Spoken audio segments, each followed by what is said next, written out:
네, 오늘은 믿음의 삶이라는 주제로 여러분들과 함께 신앙의 산책 그 길을 걷도록 하겠습니다.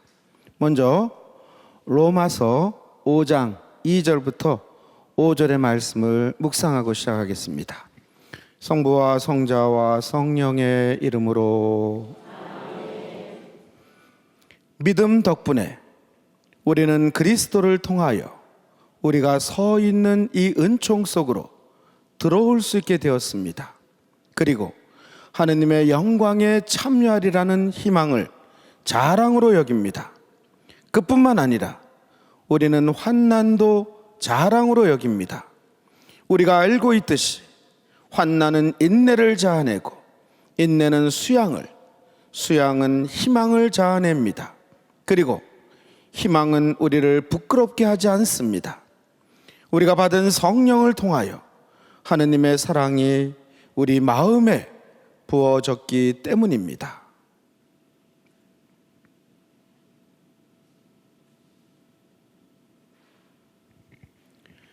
성부와 성자와 성령의 이름으로. 참 예수님, 한 주간 잘 지내셨어요? 네. 이 코로나 팬데믹 시절에 이렇게 큰 강의실에서 우리가 거리두기를 하고 이렇게 앉아서 편안하게 또 이렇게 평화방송 강의를 들을 수 있는 것도 큰 은총이라고 생각을 합니다.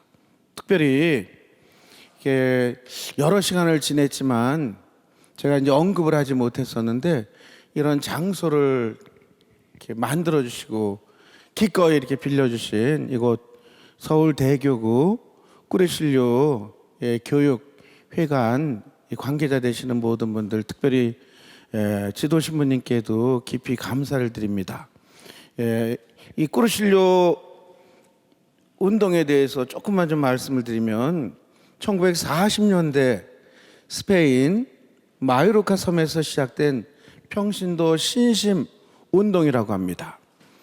저도 개인적으로 신학생 때 많은 피정을 했고 또 사제가 되어서도 이렇게 많은 정기적인 피정을 했습니다만 보호자 신부 때 주임 신부님께서 꾸르실료 이 교육을 다녀와라 이러셔갖고 우리 평신도 분들하고 이 꾸르실료 교육을 받았습니다. 너무너무 제가 뜨거웠었어요. 오늘이 믿음의 삶이라는 주제로 제가 강의를 하게 되는데요. 정말 뜨거운 믿음을 확인할 수 있었던 아주 은총의 시간이었습니다. 제게는 꾸르실료 교육이 다 말씀을 드릴 수는 없습니다. 3박 4일의 피정을 하면서 받은 은총이 저는 아마 사제가 돼서 가장 컸던 그런 뜨거운 시간이었다고 생각합니다. 어쨌든 이곳 이 꾸르실료 회관 건물이 선종하신 성 요한 바오로 2세 교황님께서 1989년 세계 44차 성체 대회 때 두 번째 우리나라를 오셨어요. 그때를 기념해서 서울교구 꾸르실료를 수료하신 그 모든 분들의 이 정성을 가지고 이 회관을 건립했다고 합니다. 아마도 1989년 이 회관이 설립되고 난 뒤에 꾸르실료 교육을 받는 분들이 아니라 이렇게 꾸르실료하고는 전혀 관계없는 이런 분들이 이 회관에서 교육을 받는 것은 여러분들이 처음이세요. 최초로 1989년 이래로. 눈동자에 감동이 없는데 여러분들이 이게 은총의 시간을 보내고 은총의 장소에서 이 믿음의 삶을 공부하시는 거죠. 전혀 이렇게 감동은 없지만 제가 말이에요. 이 믿음의 삶에 대한 강의를 하기 전에 저는 초등학교, 중학교, 고등학교, 신학교, 대학원까지를 통틀어서 공식적으로 제가 칭찬을 받아본 건 딱 2번이에요. 딱 2번. 학생 시절에 칭찬을 받아본 건 딱 2번. 이것밖에 없어요. 첫 번째 칭찬을 받은 게 초등학교 3학년 때 선생님 성함을 제가 모든 선생님들 다 잊어버렸는데 그 초등학교 3학년 때 선생님만 기억을 해. 김자, 영자, 자자, 김영자 선생님이셨어요. 예. 아마 이 방송을 보셨으면 저를 한번 찾아주셨으면 좋겠어요. 제가 너무도 존경했던 선생님이에요. 왜냐하면 그분한테만 딱 한 번 칭찬을 받았기 때문에. 예. 칭찬받은 내용이, 저는 이게 선생님이 책을 볼 때 자기 눈하고 책하고 30cm의 거리를 두라고 이렇게, 그리고 허리를 펴고 이렇게 교육을 받아서 제가 그게 편하더라고, 이렇게 책을 볼 때. 그래서 제가 꼭 30cm의 거리를 두고 책을 보고 쫙 있는데, 어느 날 수업 시간에 선생님이 우리 반 어린이들이 이렇게 막 책을 이렇게 좀 이 정자세로 읽지 않고 뭐 이렇게 내려놓고 막 좀 자세가 안 좋았나 봐요. 갑자기 선생님이 교탁을 치시면서 책 똑바로 못 들어? 저 백광화를 봐, 백광화. 저 백광화처럼 저렇게 책을 들어야 되는 거야. 어? 저렇게 들고 봐야지. 그 친구들이 다 저를 보는 거예요. 얼마나 쑥스러운지. 저놈은 담임 선생님한테 잘 보이려고 책을 똑바로 들고 말했지. 응? 이런 눈빛으로 시기와 질투와 야유의 눈빛을 보내는 것 같았어요. 그러고는 한 번도 칭찬을 받아본 적이 없어요. 신학교 2학년 때 매주 토요일마다 전교생이 대성당에 모여서 성가 연습을 해요. 다음 주일이라든지 뭐 특별한 대축일 성가 연습을 해요. 전교생들이. 성가를 가르치던 교수 신부님이 성가를 뭐 그레고리안 성가도 그렇고 너무 배워야 되는 성가가 많아요. 지루하기도 하고. 근데 신학생들이 성가책을 들고 있는데 뭐 자세가 뭐 이렇게 전부 다 이렇게 들고, 교수님이 화가 나셨어요. 전교생들이 있는 대성당에서 갑자기 교수님이 성가책 똑바로 못 들어! 화가 나셨어요. 성가책 똑바로 못 들어? 백광화를 봐. 예? 백광화처럼 저렇게 성가책을 이렇게 똑바로 저렇게 들고 있으라고. 전교생이 저를 쳐다보는 거야. 이번에는 한 반이 아니라 전교생이 저를 탁 쳐다보는데, 야, 이건 더 부끄러운 거예요. 제가 칭찬을 받아본 건 그게 딱 2번이에요. 책 똑바로 들고 있는 걸로. 이게 전부예요. 저는 초등학교 1학년서부터 뭐 신학교까지 단 한 번도 우등상을 받아본 적이 없어요. 그리고 성적표에 수는 거의 없었어요. 거의 뭐 미 아니면 양이야, 제가. 그리고 신학교도 여러 번 떨어지고 뭐, 그래서 신학교를 겨우 들어갔어요. 거의 꼴찌로 졸업하고.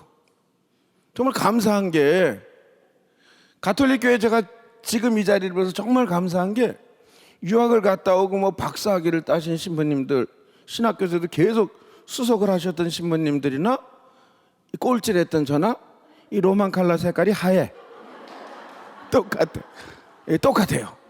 예. 수석하신 신부님은 로만 칼라가 빨간색이고 말이에요. 차석은 파란색이고, 꼴찌한 사람은 흰색이면 제가 좀 기분이 안 좋았을 텐데, 몰라, 밝히지 않으면.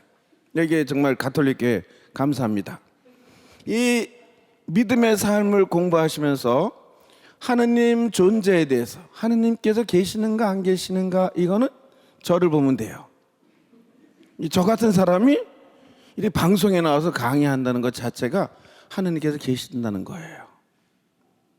거기에 한 가지 더 덧붙여서, 정말 하느님의 존재를 확실하게 확인할 수 있는 것은 여러분들처럼 이렇게 감동과 반응과 눈빛에 대한 전혀 없는 분들 앞에서 제가 이렇게 그래도 신나게 강의한다는 거, 이게 하느님께서 계시다는 존재입니다. 그래서 오늘 강의는 이것으로 마치도록 하겠습니다. 증명이 다 됐으니까. 증명이 다 됐으니까. 세상은 정말 뭐 냉담 신자들도 많지만, 점점 현대 사회가 이 과학화되면 될수록 무신론자들이 더더 기승을 부리고, 또 우리가 알고 있는 신자들 중에서도 이제 교회를 떠난 사람들이라든지 여러분들 자녀들 중에서도 하느님을 거부하거나 실은 무시하거나, 그죠? 하느님 존재에 대해서 우습게 알거나, 그죠? 이런 사람들이 점점 늘어나요. 이 프랑스의 실존주의 철학자이면서 사상가인 장폴 사르트르라고 하는 사람이 있어요. 이 지난 20세기 아주 가장 유명한 무신론자 중에 한 명이었습니다. 이 사르트르가 자신의 희곡 악마와 선한 신에서 이렇게 쓰고 있습니다. 하느님 존재를 부정하면서 나는 기도했고 표징을 구했다. 나는 하늘에 메시지를 보냈으나 답장이 없었다. 하느님께 하느님 존재도 하느님께 울부짖었는데 하느님 대답이 없더라 이거예요. 심지어는 하느님께 메시지를 보냈대요. 근데 답이 없었대요. 주소를 잘못 쓴 것 같아요. 제가 볼 때는. 예. 하늘나라의 번지수가 46-27인데 잘못 쓴 것 같아요. 구약 46권, 신약 27권. 그래서 이 하늘나라의 번지수가 46-27 번지래요. 아마도 잘못 쓴 것 같아요. 하늘은 내 이름조차 무시했다. 매 순간 나는 나 자신이 하느님 눈에 무엇일 수 있는지 궁금하다. 이제 나는 그 해답을 찾았다. 나는 아무것도 아니다. 하느님은 나를 보고 있지 않으며 내 말을 듣고 있지 않으며 나를 알지 못한다.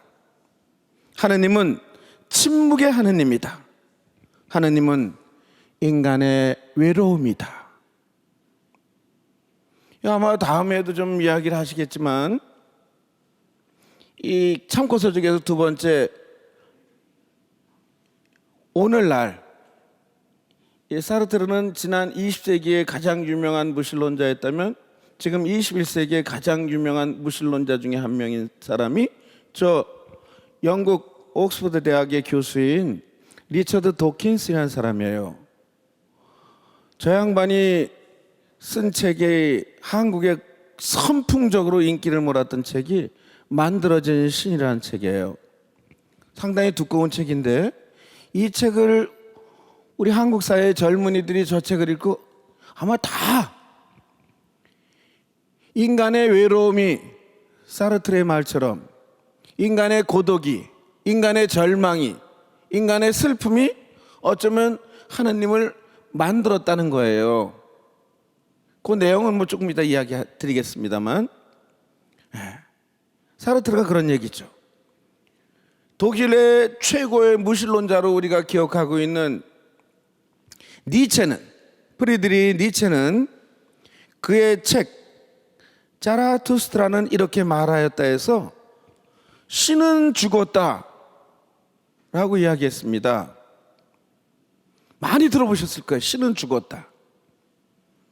나중에도 나오겠지만 체코의 토마스 할리크 신부님은 당신의 책 하느님을 기다리는 시간이라는 책에서 이 토마스 할리크 신부님 이렇게 반문하기도 해요. 니체의 말에 대해서 신이 죽었다? 그러면 신이 죽었다면 죽기 전에는 살아계셨다는 거잖아요. 그죠? 이렇게 쉬운 말이 이해가 안 돼요? 니체가 그랬어요. 신은 죽었다 그러면 처음서부터 죽었어. 신이 존재하지도 않아. 그러면 죽었다라고 얘기할 필요가 없잖아요. 그죠? 존재하지 않았으면, 그죠? 신은 없다 그러면 되나, 그죠? 그러면 니체가 했던 이 말이 너무 유명한 무신론의 아주 대명사인데 무신론자들에겐 명문장이에요. 그런데 신이 죽었다 그러면 그 전에는 살았기 때문에 죽은 거잖아요. 그러면 그 전에는 살았는데 지금은 죽었다 그러면 이 니체의 말에 허구가 있다는 거예요. 니체의 말 자체 안에서도 신 존재를 인정하고 있다는 거죠. 그래서 미국의 필라델피아 자유사상협회를 창설했으면서 세계 무신론 연맹이라는 연맹도 있대요. 신을 끝까지 거부하자, 이런 지식인들이 모여서 만든 무신론 연맹도 있대요. 예, 처음 알았어요 저는.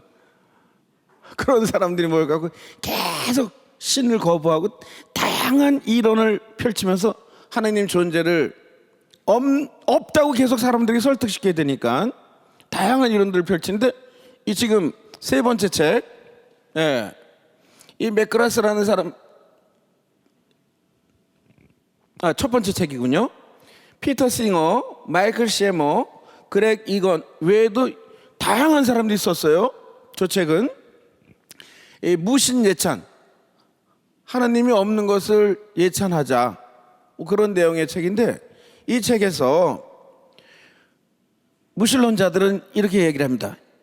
비아냥거리면서 세계가 어떻게 존재했는지 알고 싶다면 성경에 묻지 마라. 지질학, 진화학, 물리학, 화학, 생물학 책을 읽어보라. 세계가 어떻게 존재했는지, 어떻게 형성되었는지를 알려면 성경을 보지 말라는 거예요. 과학책을 보라고. 도덕과 윤리에 대해 더 알고 싶다면 성경에 묻지 마라. 사회학, 심리학, 법학, 역사책을 읽어보라. 자기 삶의 모델이 될 영웅을 찾고 싶다면 성경을 참조하지 마라. 세계에 영향을 끼친 자유로운 사고를 가진 위인들의 전기를 읽어라. 심지어는 성경을 사기 위해 돈을 쓰지 마라. 당신이 산 것은, 그 성경은 허풍일 테니까. 뭔가 믿을 것이 있으면 좋겠는가? 주위를 돌아봐라. 세계는 아름답고 매력적인 곳이다. 하늘을 상상할 필요는 없다. 훌륭한 삶을 선택하면 당신의 천국은 지금 여기에서부터 만들어질 수 있을 테니까. 내세를 원하는가? 기억할 가치가 있는 유산을 만들어라. 사람들이 당신에 대해 이야기할 때 당신은 다시 살게 될 것이다. 뭐 이랬어요. 성경에 대해서, 하나님 존재에 대해서 계속 거부하는 거죠. 그렇죠?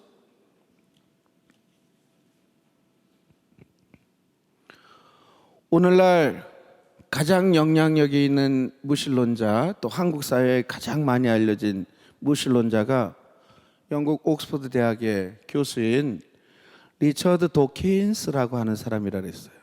저 만들어진 신에서 이 도킨스는 계속해서, 단일 종교로는 전 세계에서 가장 큰 교회가 가톨릭 교회예요. 뭐 무시할 수 없지, 그렇죠? 계속 공격의 타켓이 가톨릭 교회예요. 저 도킨스는. 그래서 이렇게 이야기합니다. 신이 유일한 친구인 사람들은 죽어가는 환자들, 눈물 짓는 유족들, 고독한 이들에게 무엇을 대신 제공할 것인가? 종교가 위로하는 힘이 있다고 해서 그것이 진실이 되는 것은 아니다. 하나님을 찾는 사람들은 다 죽어가는 사람들, 죽어가는 사람들의 유족들, 절망에 빠진 사람들, 나약한 사람들, 이런 사람들만 하나님을 찾는다는 거예요. 그리고 그 하나님이 그들에게 해줄 수 있는 역할은 위로를 준다는 거죠. 그게 전부일 수는 없다라는 거예요. 그래서 이 도킨스는, 나는 온갖 이유로 로마 가톨릭 교회를 싫어한다, 이렇게 썼어요. 로마 가톨릭 교회를 싫어한다. 어쩌면 사람들에게 죄책감을 불러일으키는 것을 업으로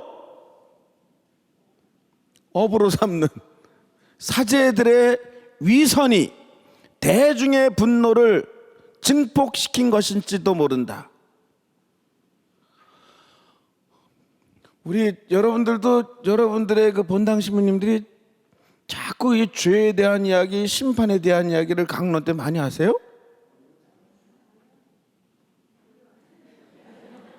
대부분 다 그런 얘기를 하시나 보네, 강론 때. 세상에서 죄를 지면 지옥에 떨어져 가고 막 불붙는 지옥에서 막 머리들이 지그지그지그지그 막 다 들어가면서 막 한쪽 눈이 막 멀어가면서 막 이렇게 끔찍한 이런 강론들 하세요?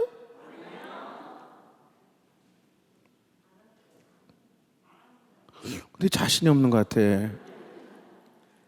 아마 우리 가톨릭 교회 사제들이 이렇게 죄 짓는 것에 대해서 징벌을 받는 것을 업으로 삼아서 이야기하는 신부님들은 저는 거의 없을 것 같아요. 통하지도 않을 것 같고. 여러분들 예를 들면 이 지금 인간이 저질러 놓은 이 자연 파괴, 환경 파괴로 인해서 이 세상이 난리잖아요, 그죠? 지금 코로나도 그렇고 지진이라든지 해일이라든지 화산 폭발 등등 이게 다 기상 이변들이 다 인간이 저질러 놓은 결과예요, 그죠? 그래서 막 세상에 이상한 현상이 일어나고 자꾸 기후가 이상해지고 그러면 사람들이 전부 다 두려워해요, 그죠?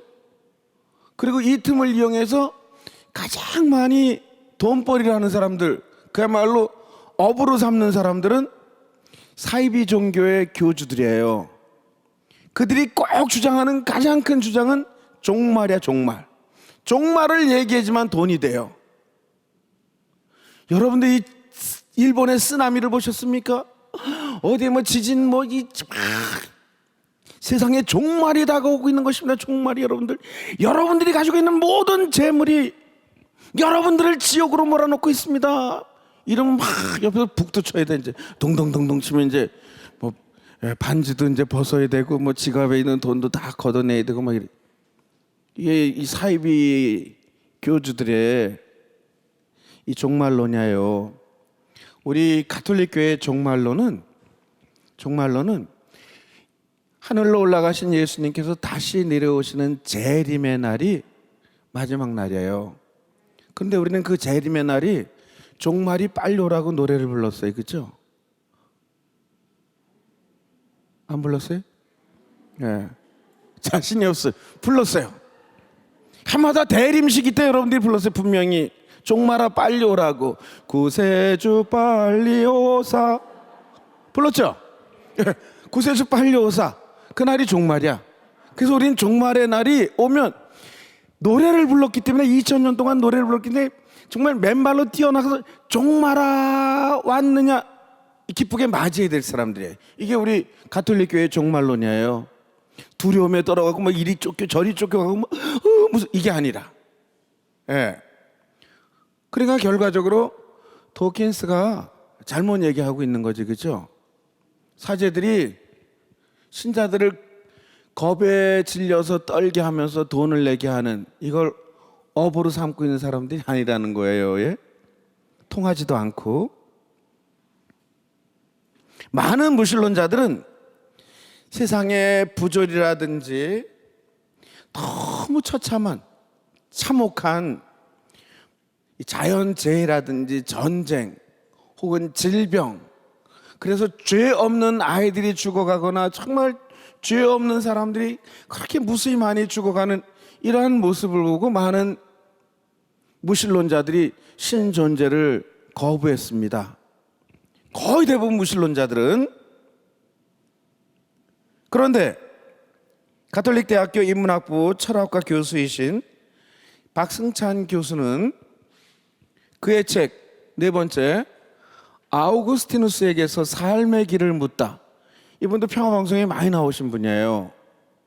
예, 근데 이 아우구스티누스 성 아우구스티누스에게서 삶의 길을 묻다라는 책인데, 한번 제가 이렇게 이 강의 때 인용하는 책들을 칠판에 적어 놓은 까닭은 우리 천주교 신자들이 교회 책들을 너무 많이 읽질 않고 있어요.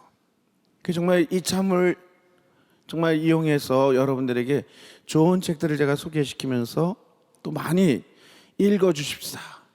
이 교회 출판사들이 많이 힘들어요. 아마 이제 저한테도 감사의 편지가 올 겁니다. 신부님 감사합니다. 여기에 실린 출판사들, 가톨릭 출판사, 이 바오로 딸, 이런 출판사들은 제게 아마 감사할 거예요. 여러분들이 좀 많이 읽어주시기 바래요. 이 박승찬 교수님은 당신의 책에서 이렇게 이야기를 합니다. 사실 정말 뛰어난 학자들은 자신이 아는 부분과 아직 확정되지 않은 부분을 정확하게 구분합니다. 무신론자들이 자기들이 얼마나 신존재에 대해서 알고 있다고, 그죠? 어디까지 가야지 그분을 알 수 있을까, 그죠? 피조물인 주제에, 그죠? 어떻게 하느님을 다 알 수 있겠어요, 우리가 인간이, 그죠? 자기의 그 작은 지식 갖고 하느님을 있다 없다라고 논한다는 것 자체가, 그죠? 정말 위대한 학자들은 구분 지어야 될 거가 구분 짓지 못하는 것을 정확히 나눌 줄 안다는 거예요. 상대성 이론으로 유명한 아인슈타인도 이렇게 말했다고 합니다. 이 세상에서 가장 이해할 수 없는 말은 이 세상을 이해할 수 있다는 말이다. 가장 이해할 수 없는 말은 나는 이 세상을 다 이해할 수 있어. 이 말을 이해할 수 없대요. 그리고 다음과 같은 말도 했대요. 인생을 살아가는 데는 두 가지 방법밖에 없다. 아인슈타인이. 하나는 아무것도 기적이 아닌 것처럼 사는 것. 다른 하나는 모든 것이 기적인 것처럼 살아가는 것이다. 여러분은 이 두 가지 종류에서 기적에서 어느 쪽을 살아요? 아무것도 기적이 아니야. 눈을 뜨면 모든 게 내 숨을 쉬는 것부터 시작해서 살아가는 것 자체가 다 일상이 모든 것이 기적이야. 어느 쪽이에요? 1번 기적이 아니다. 1번 모든 것이 다 기적이다. 그래 살지 않으면서 어떻게 뻔뻔스럽게 대답할 수 있어요? 이렇게 모든 걸 다 기적이라고 생각하세요? 네, 그래요, 그죠? 하느님 없이 우리가 어떻게 하루를 숨을 쉬면서 살아갈 수 있을까, 그죠? 나아가 아우구스티누스는 진정한 행복을 얻기 위한 두 가지 조건을 찾아냈습니다. 우리가 행복하기 위해 추구하는 대상은 무엇보다도 그 대상 자체가 영속적이어야 하고 내가 찾고자 하는 정말 최고의 믿는 존재라면 이분이 있었다 없었다 있었다 없어가 아니라 영속적이어야 된다는 것이죠, 그렇죠? 다른 이가 빼앗을 수 없도록 우리와 필연적인 관계를 가져야 한다고 아우구스티누스 성인은 말했습니다. 그렇다면 그 대상이 과연 무엇일까요? 아우구스티누스는 자신의 온 체험을 다해서, 이분이 정말 다양한 종교들을 섭렵하잖아요. 특별히 성 아우구스티누스의 고백록을 보게 되면 여러 종교들을 다 섭렵하세요. 대단한 정말 이 지성을 가졌던 분이고 학식을 가졌던 분이었잖아요. 예. 그런데 그 모든 것을 그 체험들을 통해서 이렇게 고백했습니다. 하느님이야말로 그 모든 것으로부터 독립된 영원한 존재로서 불변하고 불멸하는 것이요, 또는 만물의 창조자이자 모든 생명의 근원이므로 우리 존재와도 필연적인 관계에 있다고 말입니다. 그렇기 때문에 오직 하느님을 소유하게 되었을 때만 우리는 진정으로 행복할 수 있습니다 라고 성 아우구스티누스께서 말씀하셨다고 합니다. 그래서 이 아우구스티누스 성인은 당신의 고백록에서 많이 방황하고 또 이 종교 저 종교 다 다니고 또 많은 문란한 이러한 생활, 교만한 생활하다가 끝내 어머니 모니가 성녀의 정말 간절한 기도의 결과로 성인이 하느님을 찾게 되잖아요, 그렇죠? 그리고 그분을 만났을 때 성인은 이제야 하느님을 알게 되었다니, 정말 너무 늦었다고 탄식하고 한탄하는 대목이 나와요. 하느님을 너무 늦게 알게 된 것이. 근데 그분을 알게 된 다음서부터 누리는 행복은 세상이 줄 수 없는 그러한 행복을 만끽하게 되는 거예요. 성인께서. 저 아우구스티누 성인께서 하셨던 하느님을 소유하게 되었을 때, 이게 마침 내가 정말 가질 수 있는 것처럼 하느님을 표현하고 있습니다. 그때에만 진정으로 인간은 행복할 수 있다고. 프랑스의 저 유명한 사상가이자 철학자, 우리 참된 신앙이었던 파스칼은, 팡세의 작가 이 파스칼은 그렇게 말했어요. 모든 인간은 태어날 때마다 저마다 다 이 구멍 하나를 지니고 태어난다 그랬어요. 모든 인간은 다 구멍 하나씩을. 그 인간이 태어날 때 지니게 되는 그 구멍을 인류 역사 이래로 모든 사람들이 돈으로, 재력으로 그 구멍을 메꿔보려고 했습니다. 메꿀 수 없죠, 그죠? 우리가 알고 있는 대부호들, 이 땅에 정말 그룹의 회장들도 마지막 자기가 평생 모아놨던 그 돈 다 쓰지도 못하고 허무하게 죽는 거예요, 그죠? 비어있는 허공에 그 가슴에 구멍을 메꾸지 못한 채, 그죠? 그럼 권력으로 메꿨는가? 이 땅에 최고 권력을 가졌던 사람들도 그 빈 허공의 구멍을 메꾸고 죽었다고 생각해요? 지식으로 메꿀 수 있었을까? 메꿀 수 없는 거지, 그죠? 파스칼은 인간이 태어날 때 지니게 되는 그 공허함의 구멍은 하느님께서 만들어 주셨기 때문에 하느님으로밖에 메꿀 수가 없다. 하느님께서 메꾸지 않으면 우리는 늘 공허한 거예요. 마지막엔 인생 그 자체가 허무한 것이고요. 그래서 우리가 그 하느님을 나의 정말 이 구멍을 메꿀 수 있기 위해서, 허무함을 메꿀 수 있기 위해서 하느님을 찾아 나서야 하는 역할은 우리의 몫이라고 봅니다. 저는 그래서 하느님을 소유한 사람들, 거의 똑같은 말씀을 하신 성녀가 계신데, 스페인 아빌라의 대데레사 성녀, 이 아빌라의 성녀 데레사는 자신이 썼던 기도문을 늘 가슴에 품고 다니셨어요. 성녀께서 본인이 썼던 기도문을 가슴에 품고 다녔던 그 기도문을 우리나라에 박경자 암브로시아라고 하는 수녀님께서 그 기도문을 번역하셨고, 그 번역된 기도문에 곡을 붙이신 분이 김충희 호세아 수녀님이라고 하더라고요. 처음 알았는데 제가 강의 준비를 위해서 읽다 보니까. 근데 이 두 분 수녀님께서 작사와 작곡을 하신 아주 유명한 곡이 아무것도 너를 이라는 노래예요. 들어보신 분 계시죠? 거의 다 들어보셨을 거예요, 그죠? 아무것도 너를 슬프게 하지 말며,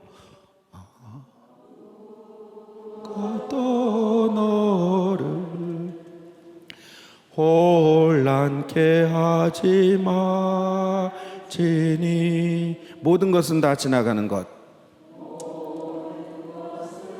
다 지나가는 것, 다 지나가는 것, 지나가는 것. 오 하느님은 불변하시니, 오 하느님은 인내함이 다 이기느니라, 인내함이 다 이기느니라. 하느님을 소유한 사람은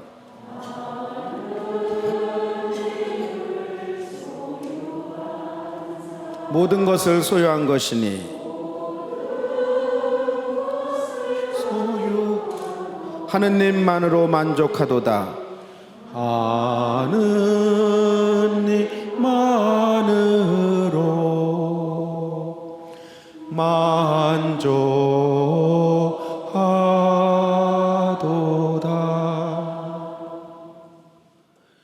제가 이번 강의를 통해서 여러분들의 정말 뜨거운 마음을 처음 확인해 볼 수 있었던 시간이었습니다. 그토록 반응이 없더니만 다음 시간서부터는 꼭 노래 한 곡을 함께 불러야 되겠어요. 이 성녀 대데레사, 이분도 하느님을 소유한 것이 모든 것을 소유한 것이니 하느님만이 세상의 전부라고, 정말 여전사처럼 정말 뜨거운 삶을 사셨던 성녀이셨죠, 그렇죠? 자, 우리가 하느님을 찾아 나서야 되는데 아주 재미난 예화를 들려드리면, 지금 이 베네딕토 16세 교황님, 아마 가톨릭 교회 교황의 역사에서 700년 만에 이 당신의 교황직을 스스로 내려놓으시고 프란스 교황님을 뽑힐 수 있게 마련하신 분이 베네딕토 16세 교황님이시잖아요, 그렇죠? 그런데 이 베네딕토 16세 교황님께서 해마다 대림식이라든지 성탄 때 쓰신 강론, 이 강론을 모은 강론 모음집이 5번째에 있는 베네딕토 16세 교황님이 쓰신 성탄이라는 책이에요. 아주 주옥 같은 교황님의 대림 성탄 강론들이 쓰여져 있는 책이에요. 이 책에 보면은 프란스 교황님께서 유태인인데 2차 세계대전 홀로코스트라고 하는 이 독일의 유태인들을 학살했던 정말 끔찍했던 장소인 아우슈비츠 수용소에서 살아남은 이분에 대한 이야기는 뭐 나중에 또 다음 시간에 제가 말씀을 드릴 거예요. 엘리 비젤이라고 하는 유대인 학자인데, 이분이 홀로코스트에서 가족들을 다 죽음으로 잃게 돼요. 그리고 혼자만 살아남게 되었는데 그때 모든 참상을 다 기록하셨어요. 그 기록한 책이 홀로코스트라는 책이에요. 이 책에 대한 이야기는 다음 시간에 말씀드리겠습니다. 근데 엘리 비젤이라는 이 학자가 전한 어떤 유다인에 대한 이야기가 이제 베네딕토 16세 교황님의 그해 성탄 강론이었나 봐요. 교황님은 이렇게 말씀하세요. 제셸이라는 아이가 있었는데 유다인들에게 전래져 내려오는 아주 아름다운 이야기였대요. 이 제셸이라는 소년이 어느 날 느닷없이 밖에서 놀다가 집으로 막 뛰어들어와요. 집으로 막 들어와서 할아버지 품에 안겨서 막 우는 거예요. 할아버지 막. 이 할아버지는 유다인의 아주 유명한 랍비 바룩이었대. 이 바룩이라는 유명한 랍비였었는데, 할아버지가 이 손주가 이렇게 막 울면서 뛰어서 막 할아버지, 그러니까 제셸 울지 말고 왜 이렇게 마음이 상했어? 울지 말고 차근차근 이 할아버지한테 말을 하렴. 제가 이 베네딕토 16세 교황님 이 책의 내용을 그냥 글자 그대로 쭉 읽으면 편해요. 근데 여러분들이 재미가 없어. 그냥 한번 읽어볼까요? 제셸 왜 그래? 친구가 무례하게 굴었어요. 얘야, 그런데 조금 더 자세히 말해줄 수 없겠니? 재미없죠? 그래서 이제 제가 좀 이렇게 좀 리얼하게, 실감 있게 좀 표현하면, 왜 울어? 친구가 저를 정말 속상하게 했어요. 왜? 친구들과 같이 이 숨바꼭질을 하는데, 숨바꼭질 알죠? 처음 들어봐요? 이 숨바꼭질 하는데, 이제 숨바꼭질 술래가 있잖아요. 술래가, 그죠? 술래가 있으면 이제 술래, 자기는 술래가 아닌 거예요. 숨어야 돼. 그 술래가 이제 뭐 무궁화 꽃이 피었습니다. 무궁화 꽃이 피었습니다. 무궁화 꽃이 찾는다. 그런데 술래가 찾아 나가. 근데 찾으면 뭐 찾았다 이잖아요, 그죠? 근데 계속 찾다가 막 10명이 숨바꼭질 놀이를 하는데 2명을 못 찾았어. 술래가 찾다가 나머지 8명은 찾고. 그러면 마지막에 못 찾았을 때 술래가 보통 통상적으로 어떻게 해야 돼요? 집에 가요? 못 찾았으니까 그냥 집에 가? 화딱지가 났다고? 그럼 어떻게 해야 돼요? 숨바꼭질 몰라요? 술래가 찾다 못 찾으면 못 찾은 사람들을 계속 찾아다닌다면 이게 게임이 되지 않잖아요, 그죠? 놀이가 될 수 없어요. 그래서 술래가 찾다 못 찾으면 못 찾겠다 꾀꼬리 이런단 말이에요, 그죠? 근데 이 제시의 친구는 유대인들도 숨바꼭질, 전 세계가 다 숨바꼭질 놀이가 있나 봐요. 제가 볼 때는 조사해본 바는 없지만. 근데 제시엘 친구가, 술래였던 친구가 찾는데 제시엘이 너무 찾기 힘든 곳에 숨어 있었던 거예요. 찾다 못 찾으니까 친구들이 다 집으로 가버린 거야. 자기는 계속 제시엘은 이렇게 숨어가지고 혹시나 소리가 없을 때 왜 이렇게 못 찾을까 해서 나왔다 걸리면 어떡해, 그죠? 여러분들 다 해봤다시피 계속 숨어 있는 건데 나가고 싶은 마음이 간절해. 지금 상황이 어떤 상황인지를 궁금해서 나가지 못하고 계속 기다리고 있었는데 한참을 기다려도 조용한데 나와보니까 다 갔어. 이런 상황이란 말. 얼마나 속상하겠어요, 그죠? 그것 때문에 속상해 들어와서 친구들이 그렇게 했다는 거예요. 그러니까 할아버지께서 그랬구나, 그러면 안 되지, 친구들이 잘못했구나, 울지 마 제시엘. 그러면서 그렇지만 얘야, 하느님도 마찬가지란다. 그분이 숨으셨는데 우리가 찾지 않는 거란다. 잘 생각해 보렴. 하느님이 숨으셨는데 우리가 그분을 찾지 않느니. 우리는 술래예요. 영원히 하느님을 찾아야 되는 술래. 이 놀이에서 못 찾겠다 꾀꼬리는 없어요. 우리는 죽는 그 순간까지 하느님을 찾아야 되는 그런 사람들이란 말이에요. 근데 주위를 둘러보세요, 그죠? 얼마나 많은 사람들이 하느님을 조금 찾다가 포기하고 떠나가는지. 많은 냉담 신자들도 그렇고 지금 거론되고 있는 무신론자들도 그렇죠. 그래서 이 베네딕토 16세 교황님께서는 이렇게 말씀하세요. 우리는 어떻습니까? 우리의 교만과 수다와 학식이 주님을 찾는데 걸림돌이 되지는 않은지요? 무엇보다 우리는 그분을 찾고 있습니까?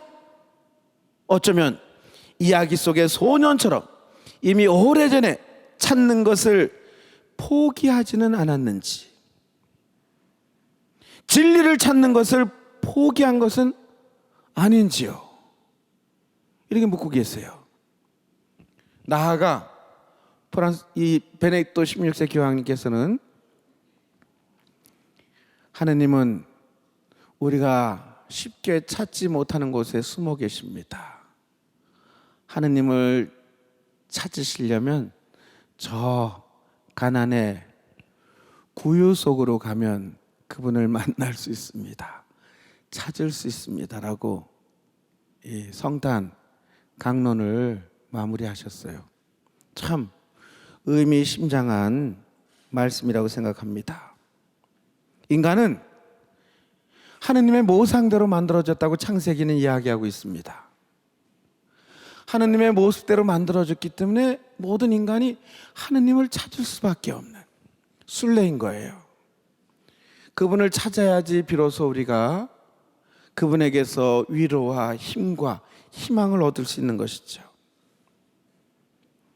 그러면 그분을 찾는데 우리 어떤 노력이 필요할까요? 여러분들,